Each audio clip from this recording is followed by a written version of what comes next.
After a fabulous winter alongside in Montenegro, spring was on its way and it was time to get sailing again.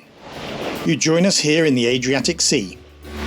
By the time this episode is released, the 2023 season is already well underway, and we have some amazing footage coming your way, so stay tuned for that. But before we get too ahead of ourselves, there was work to do to get Intrepid Bear ready for the season. This is Intrepid Bear, a 40-foot sailboat off to explore the world with her crew Ian and Kate.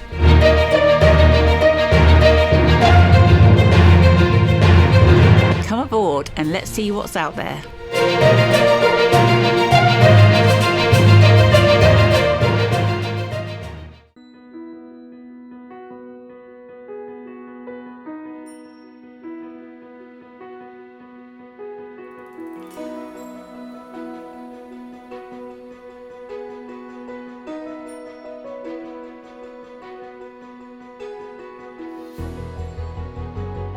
In the true spirit of procrastination, who can resist a little stunning scenery before we get back to work? This is Sveti Stefan in Montenegro, glorious in the early spring sunshine.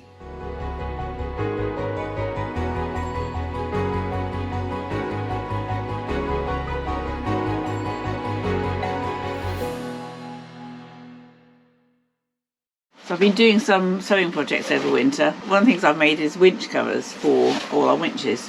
Basically, you'd have seen in a previous episode that we made a boom tent out of some grey material, this material that we'd bought, and we put it up when we arrived in Lacca.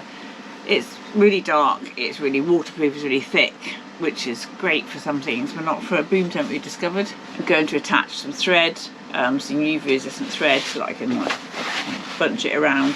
So that was my winch covers for my project. There's 4, too big, too small. So here's a job that appeared, turned out a lot bigger than it looked like it was to start with. The Windlass, it's been going a bit slow for ages, and I've replaced the brushes in the motor. Replaced the brushes, and also then I noticed the gearbox was leaking oil. So that was fine, I managed to get an oil seal for that, but when I took it out, I found out that the cogs inside the Windlass were really worn. So there's that cog in there, that's called the worm ring.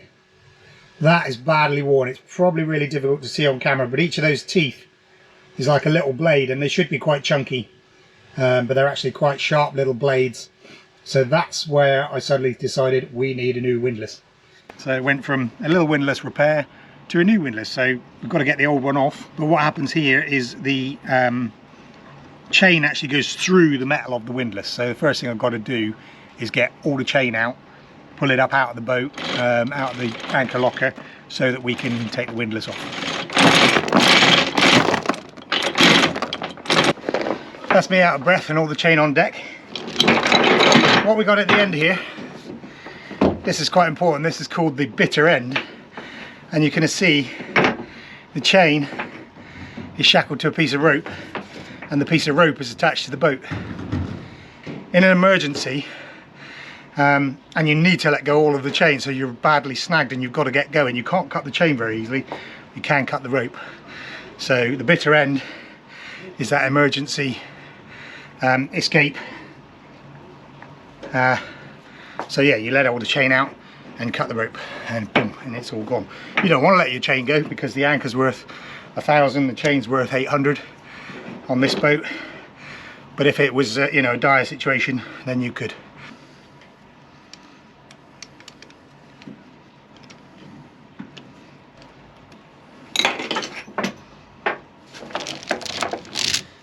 Now once you've removed all the gearbox and everything under the deck and all the bolts, this should hopefully just lift off.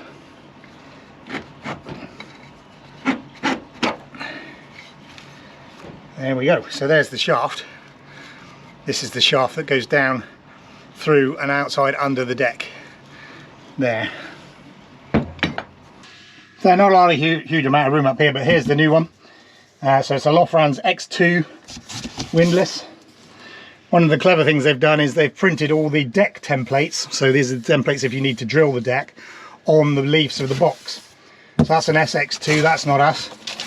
This is an X2. So that would be the template you'd need if you had to drill anything. And we may yet have to drill something, we'll have to see. And then inside, it was a lot more padded, but you can see the nice shiny new windlass there. This big lump here is the motor.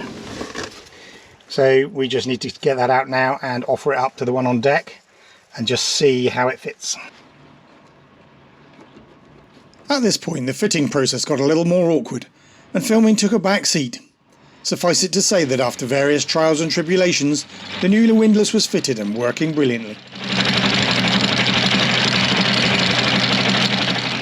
What else I made? What I did do, I thought I'd make some line bags to go around the mast, because the bags we've got, which I'll show you, we've got a couple of like old red, I think they're old winch covers, hanging from thread at the mast, which we've got the reefing lines in and the vang and the outhaul in, but they get all messy in there together, so we really wanted some separate pockets. So I came up with a plan to make a set of pockets using the old bolt rope to hold them stiff. It oddly looks like a pair of four-legged trousers at the moment, but basically there's 4 pockets, there's one for each of the reefing lines. So I left them so they would be able to go underneath this, not the lowest winch, the lowest cleat, and allow some space underneath there. 2 pouches on this side of the mast.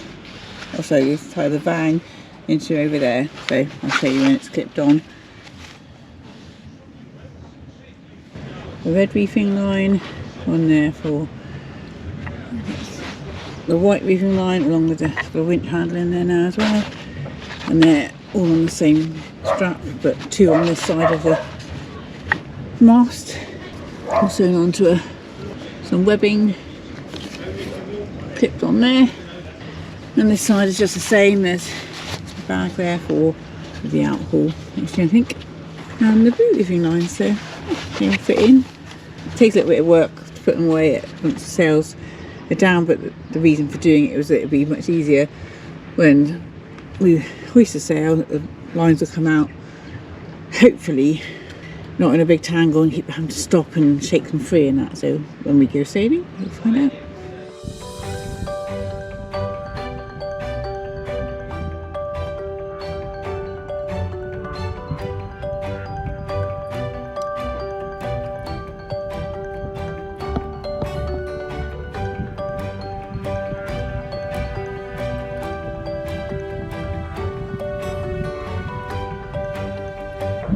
So I just come up to the top of the mast here to do a quick check of the rigging. So while we're up here, I'm checking that all the pins are in, checking there are no wires exposed on any of the swage terminals or anything like that, so that there's nothing sticking out, nothing broken, not too much corrosion. And main thing is that all these split pins and that sort of thing are all in where they should be. So that's what we're doing up here at the moment.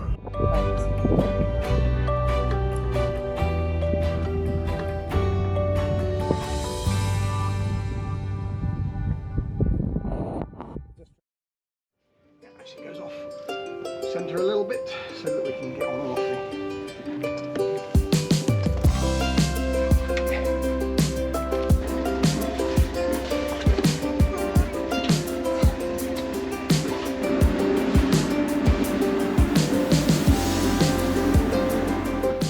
What are you doing?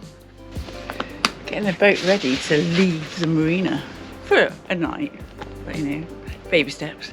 So yeah, it's finally time after way too long alongside to actually take the boat out, make sure everything we've fixed and done is working, make sure everything's running properly and smoothly. I'm sure there'll be a few glitches, but that's what we're going out for a shakedown cruise. So what we're going to do now is just put the echo sounder transducer in, because you don't leave the transducer for the speed log and the echo sounder in the whole time, because otherwise they get furred up. So you need to put them in, or you need to take them out every now and again, but certainly when you're at the dock for a long time you just leave them out.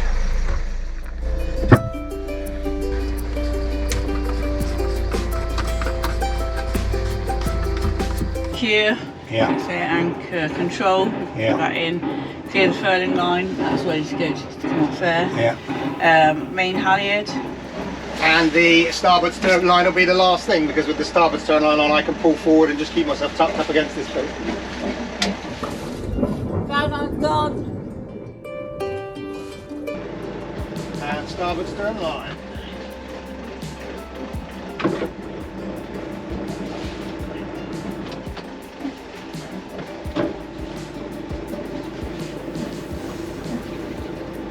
Tell me if I need to stop because I'm blowing sideways. No, you're good. Okay, thank you. Hold on.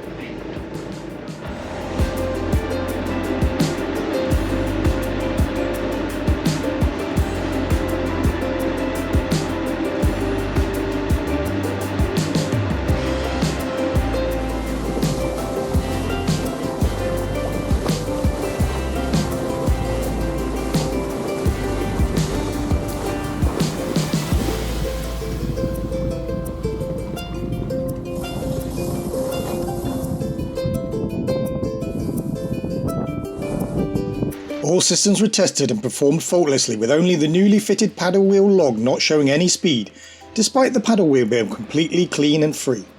That was a mystery that would be solved once in Brindisi. Back in Porto Montenegro, it was time to fuel and stock up before casting off and leaving our winter home. So we're leaving tomorrow, leaving Montenegro. Well, that's the plan, to leave, sip our berth at about 4 AM and go to customs dock to check out and leave Montenegro. So today's just the last bits of prep. I've just been and bought some last bits of shopping, just fresh fruit and veg to keep us going. It's only 2 days, but I always like to have loads on board. You never know, the weather's not great, we could get holed up somewhere and can't get to a shop. So loads of fresh fruit, some passage sweeties, and Ian is outside now cleaning the sail. So I'm just trying to give the sail a scrub because I didn't realise that although it's already stained from Gibraltar red dust from last year, link above, that we've actually had some red dust here and I didn't realise it, and it's settled in the sail, and when we hoisted it the other day, it's horrible brown patches on it, so just trying to scrub it. So I've taken it off the mast and I'm kind of flaking it over the boom this way, and that's done that side, and then I'll do the same the other way and hopefully just scrub both sides. It's not coming out very well because this sail is multi-layers, so it goes in between the fabric, and so it won't come out perfectly, but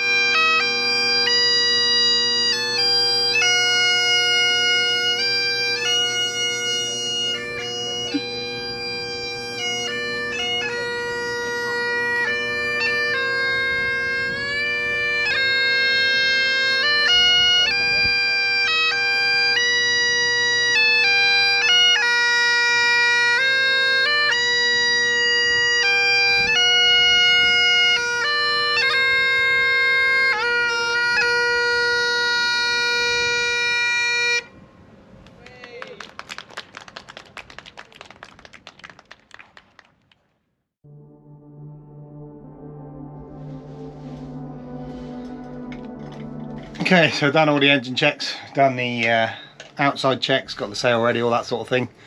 It's 3:40 in the morning, it's a crack of dawn, and we're getting ready to go. The weather's not really what I'd like. It's like late April and I would expect some decent weather in the Med, but actually I learnt last year not to necessarily expect that. We've had a gust of 23 knots not that long ago. It's going to blow us hard onto the customs dock, and after 7 months without having a serious trip, that's a little bit of a, it gives you a little pit, a little ball in the bottom of your stomach, in the pit of your stomach. So everything's ready. We'll get the engine fired up and warmed up, do the checklist, go around and get checked out. But I can't pretend I'm not a little bit anxious to begin the season with the wind gusting up to 23 knots, going out into the dark. So yeah. I'm scared too. No, I'm a bit scared. Like, yeah, I haven't had that ball in my stomach that we were talking about yesterday at all until lying there and listening to the wind, which always sounds a lot worse than it is. But yeah, now I'm a bit scared. If we don't go now, this is the only weather window. I mean, we're not going to go out into bad weather. I'm really torn between just sitting here for another week to 10 days, let the weather settle down, and then sail out into the summer. 59.9 and 29.9 knots. I might wait a bit longer. Let's have a look.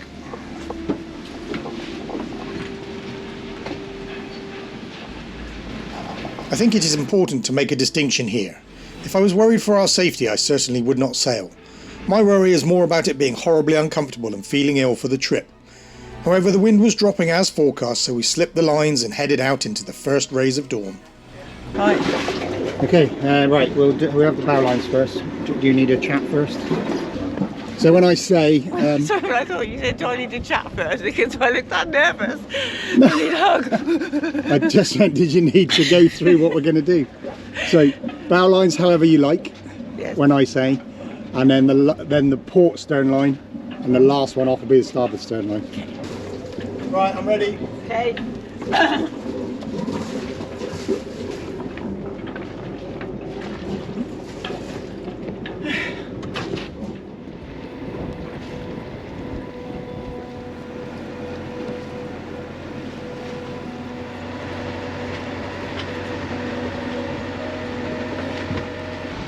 Dawn is breaking.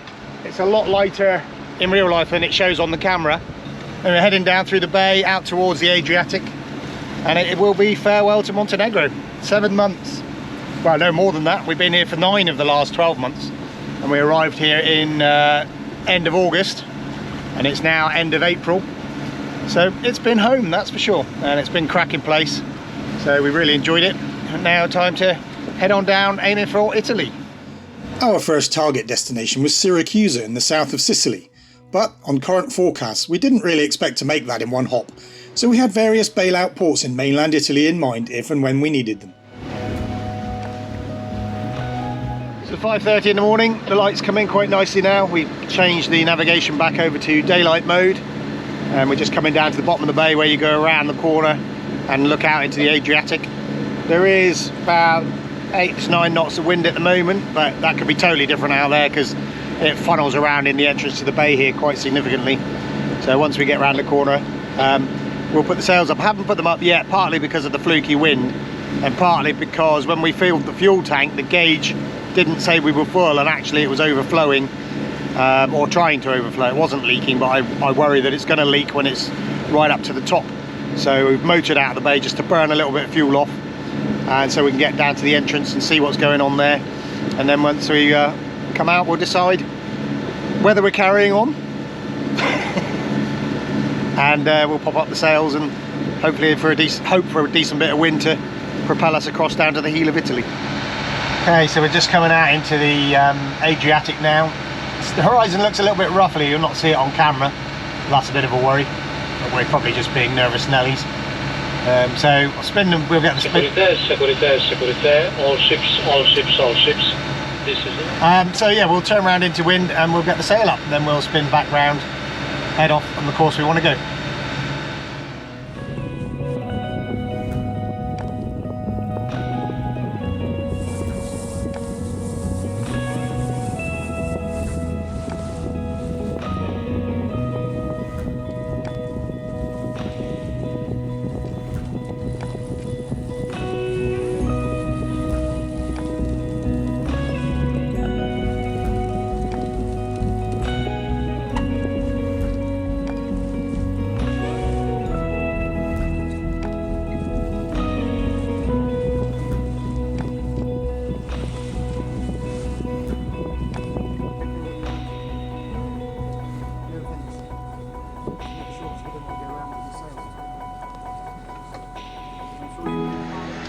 So those line bags you made, they come out beautifully. Oh, good. It just really, because we're used to just have one bag with all the lines in it, just come out in a glob and get tangled up at the bottom of the mast. It's harder to put away, you've got to put each one away individually, but I'll take that any day for the rapid deployment. And it looks neater as it's kind of off the deck. Yes, it looks much better. Yeah, it looks much better. But it works well as well. Good job.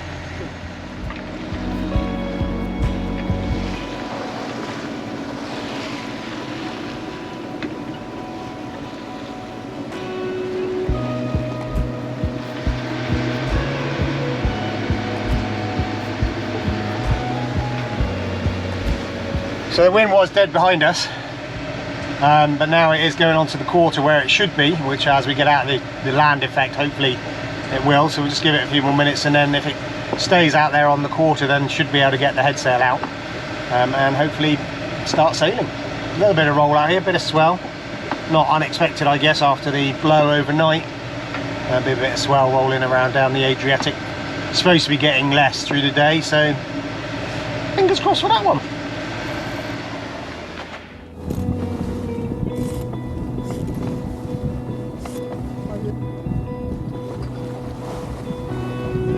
Despite our best efforts on the Shakedown cruise, there was still bound to be one little thing reluctant to work on that first sail.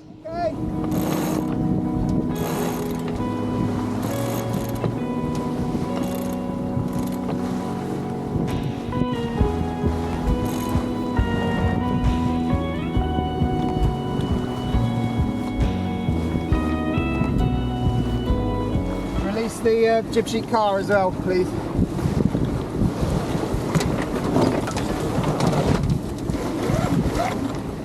Okay.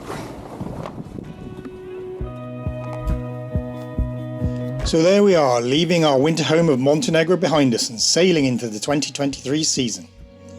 Please do join us again in a couple of weeks as we arrive into Italy and deal with a Mediterranean spring that seems reluctant to get started. Please don't forget to like, comment, subscribe to the channel and share our videos.